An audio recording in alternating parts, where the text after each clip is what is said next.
우리 한 해를 돌아봤을 때에 예배와 기도 생활에 열심을 내어서 신앙의 야성을 회복하고 주님과 동행하는 삶을 보내신 분도 있으실 거예요.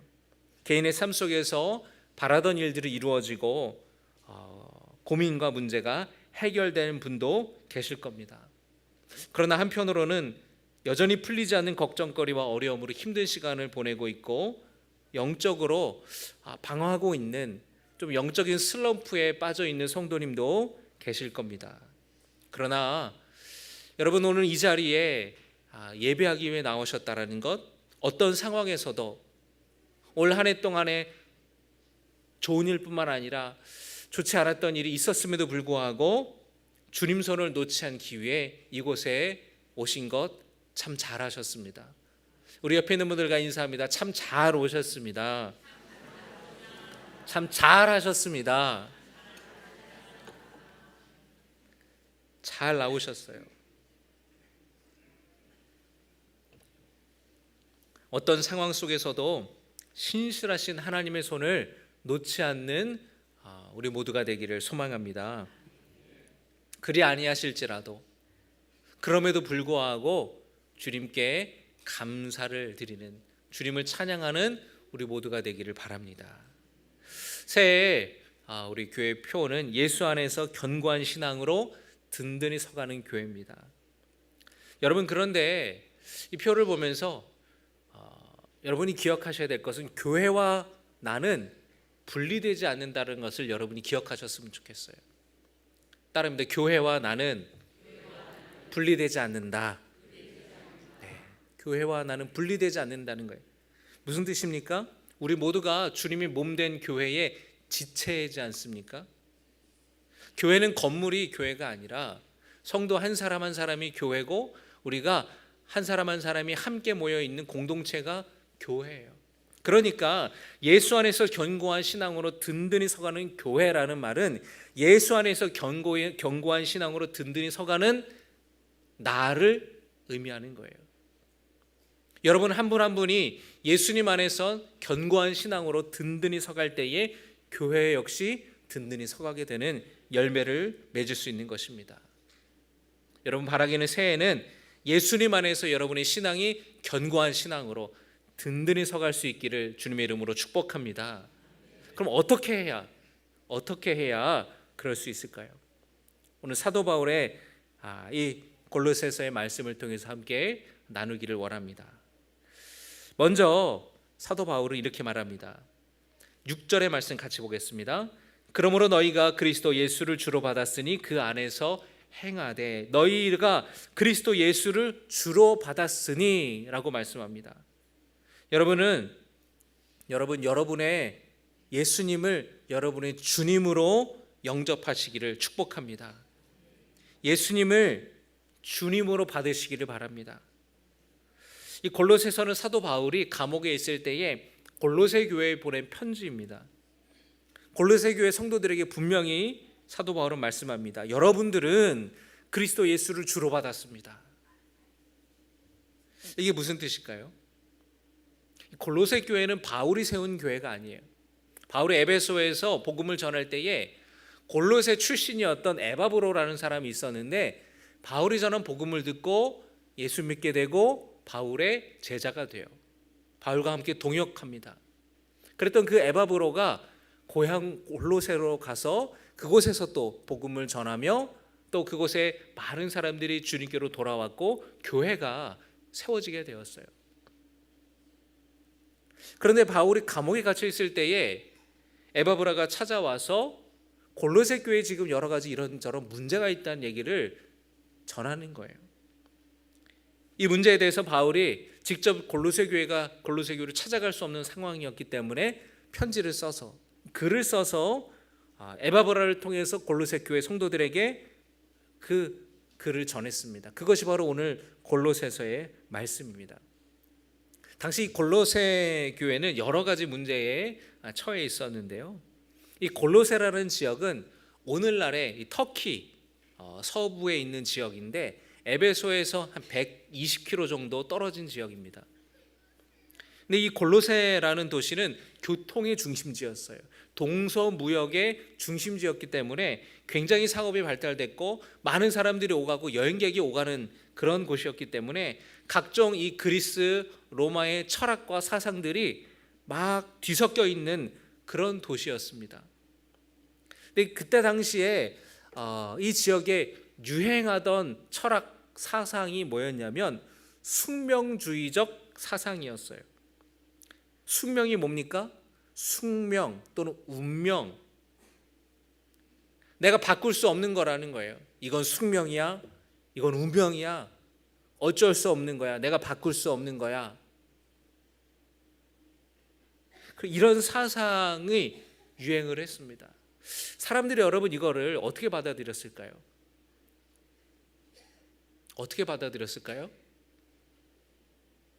인도에서 선교하는 선교사님들을 몇 분 제가 알고 있는데, 인도에서 선교하는 데 있어서 참 그 인도 사람들이 참 너무 안타까운 그런 인도 사람들 보면 안타까운 마음이 든다라는 얘기를 합니다. 왜 그런가 했더니 이 사람들의 삶을 살아가는 철학과 삶의 방식이 운명주의, 이런 숙명론이라는 거예요. 왜냐하면 이 카스트 제도가 있어가지고 태어날 때부터 자기의 계급이 정해져 있어서 브라만이라고 하는 굉장히 높은 계급이 있고, 이 불가촉 천민, 정말 짐승만도 못한 그런 낮은 계급에서 태어난 사람은 그 계급을 벗어나서 더 나은 삶을 꿈꿀 수 없다는 거예요. 그러니까 인생을 살아가는 게 그냥 우울하고 낙심되고 절망에 빠져있는 삶을 살아간다는 거예요. 그런 사람들을 보면 너무나 안타깝다라는 이야기를 인도의 선교사님을 통해서 제가 들은 적이 있습니다. 여러분, 당시에 이 운명주의적인 숙명주의적인 이 사고가, 이 사상이 유행하면서 많은 사람들이 절망하게 되고 우울에 빠졌어요. 내가 지금 이렇게 열심히 살아봐야 소용이 없구나, 이게 무슨 의미가 있냐. 그럼 사람들이 어떻게 할까요? 그냥 막 사는 거예요. 그냥 오늘만 살자. 그냥 이 한 번 태어난 인생 즐기다 가자. 그렇게 살아가는 거예요. 어떤 사람은 우울에 빠지고, 어떤 사람은 절망에 빠지고, 또 어떤 사람은 그냥 도덕적으로 윤리적으로 타락해서 그냥 육신의 정욕대로 살아가는 모습을 보였습니다. 또 여러분, 내 힘으로는 내 삶을 바꿀 수 없으니 사람들이 점성술을 의지했대요. 점성술이라는 것은 하늘의 별의 움직임을 보면서 점을 치는 거예요. 내 스스로 삶을 변화시킬 수 없으니까 운에라도 기대려고 했다라는 겁니다. 그런데 여러분, 이 골로새 교회에 당시 이 처해 있던 이런 사상, 유행했던 이런 문화들, 사고들을 보면은 오늘 우리의 시대와 많이 닮아 있지 않나요? 2000년 전의 일이지만 오늘 우리의 시대와도 많은 공통점이 있습니다. 제가 최근에 뉴스에 보고되는 그 통계를 보았는데 2000년대 초반에 무속인의 숫자가 20만 명이었대요. 그런데 최근 통계에는 80만 명이라고 합니다. 혹시 여러분 그런 기사를 보신 적 있으신가요? 20년 전에 무속인의 숫자가 20만 명이었는데 20년 뒤에 오늘 80만 명이 된 거예요. 4배가 늘었어요. 사람들이 자신의 삶이 불안하니까 무속신앙에 의지를 하고 점을 치고 사주팔자 보고 거기에 의지를 하는 거예요. 어느 연령대 할 것 없이 불안을 느끼죠. 10대, 20대는 학업에 대한 스트레스, 진로에 대한 불안, 취업에 대한 불안이 큽니다. 30대, 40대는 내 집 장만에 대한 불안이 커요. 옛날에는 10년 넘게 열심히 직장 다니면 열심히 알뜰하게 저축하면 내 집 장만할 수 있었는데 80년대 은행 예적금 이자가 여러분 20%가 넘었어요. 그러니까 열심히 저축하면 내 집 장만할 수 있는 거예요. 그런데 지금은 내 집 장만하는 게 정말 어려운 일이 되었습니다. 50대, 60대는 어떻습니까? 은퇴 후에 노후 준비가 안 돼 있다. 은퇴 후의 삶에 대한 불안, 70대, 80대 마찬가지고요. 건강에 대한 불안. 내가 자식에게 폐 끼치지 않고 싶은데, 내가 이렇게 몸이 아픈데, 내 자식들이 나 때문에 힘들어할까 봐, 그런 고민과 불안들이 모든 연령대에 사실은 다 있는 거죠. 어떤 사람 보면은 누구는 부모 잘 만나서 금수저로 태어나서 편하게 잘 사는 것 같은데, 내 삶을 보면은 아무리 노력하고 애써도 달라지는 것이 없고, 그러니까 사람들이 에라 모르겠다 도박에 빠지는 거예요. 도박 중독에 빠지고, 알코올 중독에 빠지고, 큰 돈을 벌 수 있으면 범죄에도 빠지는 그런 일들이 벌어지고 있지 않습니까? 불안한 사람들은 점집을 찾아서 점집들이 늘어가고, 점집들이 여기저기 생기고, 운에 기대는 것. 당시 골로새 상황과 오늘 우리의 상황이 비슷하지 않습니까? 바울은 골로새 성도들에게 이렇게 말합니다. 그러므로 너희가 그리스도 예수를 주로 받았으니, 이게 무슨 뜻입니까? 예수님은 나의 주님이십니다 라는 신앙 고백으로, 가장 중요한 신앙 고백으로 돌아가라는 거예요. 그 본질을 회복하라는 거예요. 놓지 말라는 거예요. 예수님을 영접했다, 내가 예수님을 믿는다라는 것은 예수님을 내 삶의 주인으로 모시는 거예요. 이걸 놓치면 여러분 다 놓치는 겁니다. 주님이라는 호칭은요, 단순한 존칭이 아니에요. 이 주님이라는 호칭은 소유권과 통치권을 가진 주인, 절대적인 주인을 뜻했습니다. 그래서 당시 로마 사람들은 이 호칭을 누구한테만 썼는지 아세요? 로마 황제한테만 썼어요. 신하들이 로마 황제에게 충성을 맹세할 때에 로마 황제에게 주여, 큐리오스라는 헬라어입니다. 주여, 주님, 주군이시여, 이런 호칭으로 맹세를 하고 절을 했습니다. 그런데 그 당시에 살아가는 초대교회 성도들은 로마 황제가 주가 아니라 예수님이 내 삶의 주님이시라는 고백을 드렸던 거예요. 예수 그리스도는 나의 주님이십니다. 여러분, 이 고백이 우리 기독교 신앙의 본질인 줄 믿습니다. 예수님께서 제자들에게 말씀하셨습니다. 사람들이 나를 누구라고 하느냐? 어떤 사람들은 엘리야 선지자라고도 합니다. 어떤 사람은 위대한 랍비라고도 합니다. 너희들은 나를 누구라고 하느냐? 그때 이 베드로가 뭐라고 합니까? 주는 그리스도시요 살아계신 하나님의 아들이십니다. 예수님을 주로 고백했어요.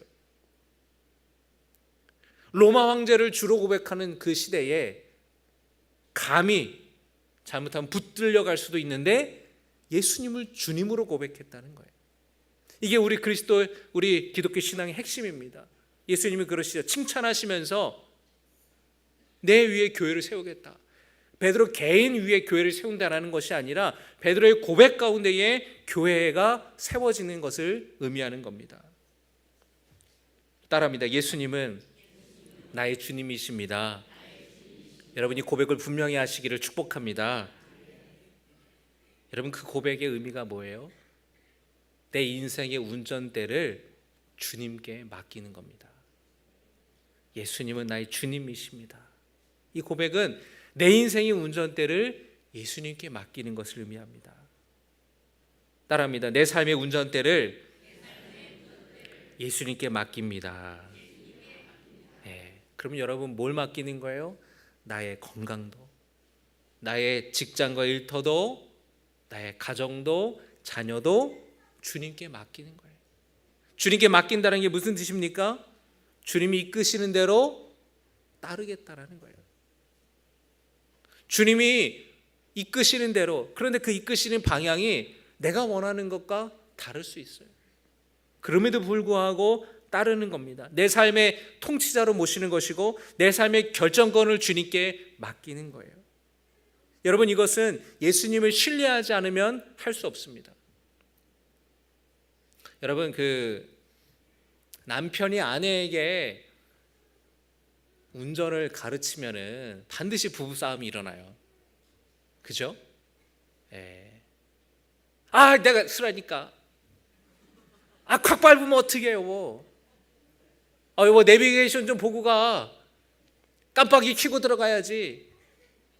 막 목소리가 높아져요. 막. 그럼 이제 아내가 마음이 상해가지고 그냥. 왜 그러죠? 아내가 운전하는 게 불안한 거예요. 운전대를 맡길 수 없는 거예요. 불안하니까. 신뢰를 못하는 거죠.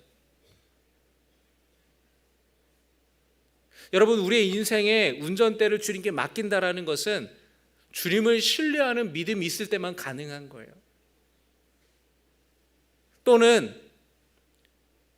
내 인생 내 마음대로 하고 싶은, 통제하고 싶은 그 내 욕구를 내려놓고, 그 욕구를 내려놓을 수 있어야 운전대를 주님께 맡길 수 있는 겁니다. 여러분, 정말 여러분의 인생에 운전대를 주님께 맡기실 수 있으십니까? 여러분, 그렇게 되기를 주님의 이름으로 축복합니다. 주님께 맡기고 주님 안에서 살아가시기를 축복합니다. 바울은 이어서 6절에 이렇게 권면합니다. 주님 안에서 행하라. 그러므로 너희가 그리스도 예수를 주로 받았으니 그 안에서 행하되, 예수 안에서 살아가라 라는 뜻이에요. 그 안에서 행하되 라는 것은 예수님 안에서 살아가라는 거예요.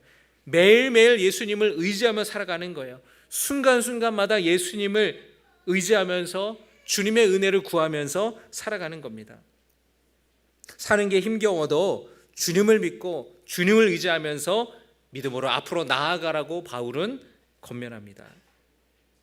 반드시 주님이 내 길 인도해 주시고, 그리고 그 길은 선한 길, 좋은 길임을 믿으시기를 바랍니다. 내 기도에 반드시 주님이 응답하실 것을 믿고, 여러분, 헛된 것에 소망을 두는 것이 아니라 주님 안에서 믿음으로 살아가시기를 주님의 이름으로 축복합니다. 여러분, 우리는 한 번도 살아보지 않는 인생들을 살아가는 거잖아요. 내일도 우리가 한 번도 살아가 보지 못했던 하루고, 내년 한 해 또 한 번도 살아가지 못했던 한 해를 우리는 살아가요. 알 수 없기 때문에 불안합니다. 내 힘으로 어떻게 해보려고 하니까 불안한 거고, 낙심되고 절망하게 되는 거예요. 여러분의 인생을 예수님께 맡기십시오.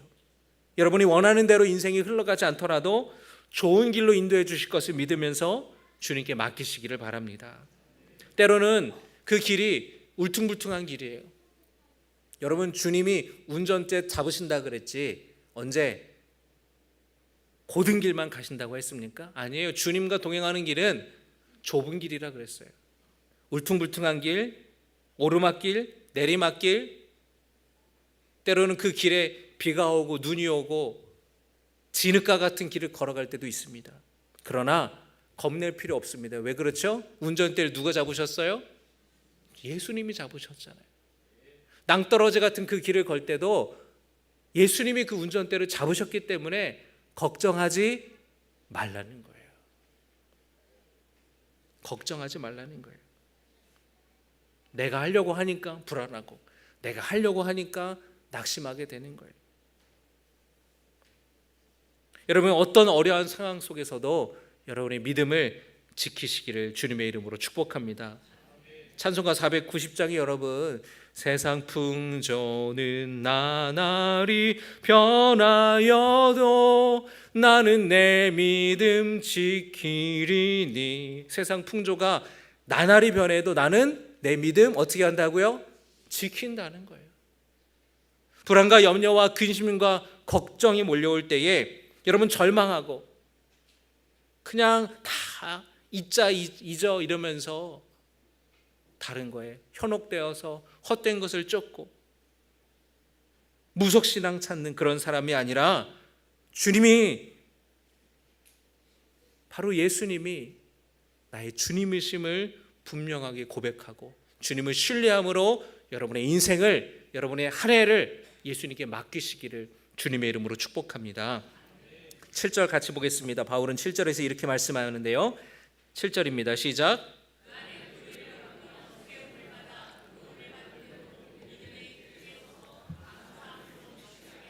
아멘. 그 안에 뿌리를 박으며 세움을 받아 교훈을 받은 대로 믿음에 굳게 서라라고 말씀합니다. 나무가 땅에 심겨져서 뿌리를 내리고 굳게 서는 것처럼 건물이 단단한 기초 위에 세워져서 한층 한층 그 건물이 견고하게 서가는 것처럼 여러분의 인생의 기초가 예수 그리스도 안에 뿌리 내려야 된다는 거예요. 여러분의 인생의 기초를 예수님께 뿌리 내리시기를 주님의 이름으로 축복합니다. 그런데 뿌리만 내린다고 되는 게 아니에요. 여러분, 주님의 말씀을 받고 한 귀로 듣고 한 귀로 흘려보내면 아무 소용이 없습니다. 그 말씀을, 주님의 말씀을 따르는 자야 반석 위에 단단하게 세워진 집과 같다라고 예수님이 말씀하셨어요. 말씀을 듣고 말씀대로 살아가지 않으면 그냥 허물어지는 모래 위에 집을 지은 것과 같다라고 주님이 말씀하지 않으셨습니까? 바로 오늘의 말씀이 그거예요. 교훈을 받은 대로 믿음에 굳게 서라. 예수님의 그 말씀대로, 예수님의 그 교훈대로 우리가 따라갈 때에 우리 인생이 든든하게 세워지는 거예요. 우리 기초가 견고하게 세워지는 것입니다.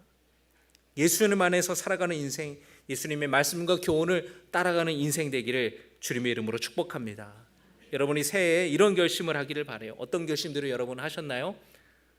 새해에는 다이어트 해야지. 이거는 여러분 우리 모두가 다 공통인 것 같아요. 그렇죠?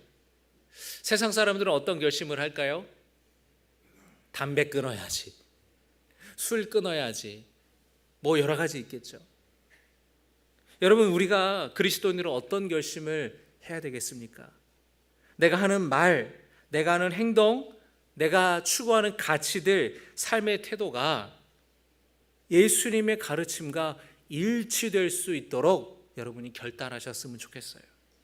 그게 바로 제자의 삶이에요. 제자 훈련했다고 제자 되는 게 아니잖아요. 제자로 살아가야 제자인 거예요. 여러분은 예수님의 제자입니다. 예수님의 제자로 살아가시기를 바라요. 다른 사람의 허물과 실수와 연약함을 덮어주시고 사랑으로 이해하고 사랑으로 용서하고 하늘의 것을 구하면서 예배와 기도에 열심을 내며 주님께서 우리에게 주신 복음 전파와 선교의 사명을 감당할 수 있기를 주님의 이름으로 축복합니다. 여러분의 삶 속에 늘 감사가 넘치기를 주님의 이름으로 축복합니다. 하나님의 은혜를 깨달을 때에 우리는 감사할 수 있어요. 범사에 감사하라. 사도 바울이 데살로니가전서에서 그렇게 말씀하지 않습니까? 여러분, 이거는 범사에 감사하라고 할 때에 목사님 감사할 것도 없는데 뭘 감사해요?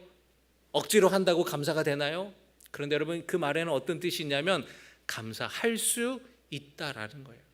우리는 주님 안에서 어떠한 상황과 어떠한 형편에서도 뭐 할 수 있다고요?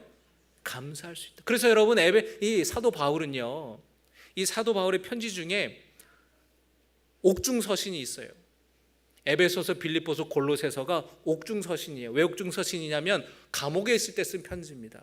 그런데 여러분, 빌립보서를 보세요. 감사라는 말이 얼마나 많이 나오는지 몰라요. 자기가 감사하지 않은데 남한테 감사하라고 할 수 있나요? 못하죠. 감사하라고 말할 수 있었던 거는 이미 바울이 감옥에 있지만, 고난과 역경을 당하고 있지만 그 안에는 주님 안에서 감사가 넘쳐났기 때문에 성도들에게도 감사하라고 말할 수 있는 거예요. 감사는 여러분 어떤 여건과 형편이 돼서 하는 게 아니에요. 하나님의 은혜를 깨달을 때 우리는 감사할 수 있는 겁니다. 오늘 말씀을 정리하겠습니다. 한 해의 마지막과 새해 시작 앞에 우리가 서 있습니다. 지나온 시간을 돌아보면 감사보다 아쉬움이 더 크게 느껴질 수도 있을 거예요. 다가올 시간들을 생각하면 기대와 설렘보다는 불안과 두려움이 클 수도 있을 겁니다. 그러나 여러분, 분명한 사실은 예수님은 우리의 주님이시라는 거예요. 오늘 바울은 분명히 말하지 않습니까? 너희가 그리스도 예수를 주로 받았다. 예수님은 내 삶의 주인으로 모시고 살아가는 거예요. 내 삶의 운전대를 주님께 맡기는 거예요. 내가 가고 싶은 길이 아니라 주님이 인도하시는 길을 신뢰하며 가는 겁니다. 그 그 안에 뿌리를 받고 세움을 받아 믿음에 굳게 서라. 뿌리 없는 나무는 쉽게 쓰러지고 기초 없는 건물은 무너지듯이 우리의 인생도 예수님 안에 뿌리 박지 않으면 무너질 수 있어요. 환난의 문제 무너지고, 고난이 찾아올 때 무너지고, 유혹이 찾아올 때 무너지고. 그러나 예수님 그 반석 위에 우리의 삶의 기초를 세워서 주님의 말씀대로 살아가는 제자 되어서 감사가 넘치고 그 든든하게 견고하게 서가는 여러분의 인생 되시기를 주님의 이름으로 축복합니다. 새해를 맞이하며 이런 결단이 우리에게 있기를 바라요. 주님, 내 인생의 주인은 예수님이십니다. 이해되지 않아도, 내 뜻과 달라도 주님을 신뢰하겠습니다. 내 인생의 운전대를 주님께 맡기겠습니다. 여러분 속에, 삶 속에 감사가 넘쳐나는 복된 새해가 되기를 주님의 이름으로 축복합니다.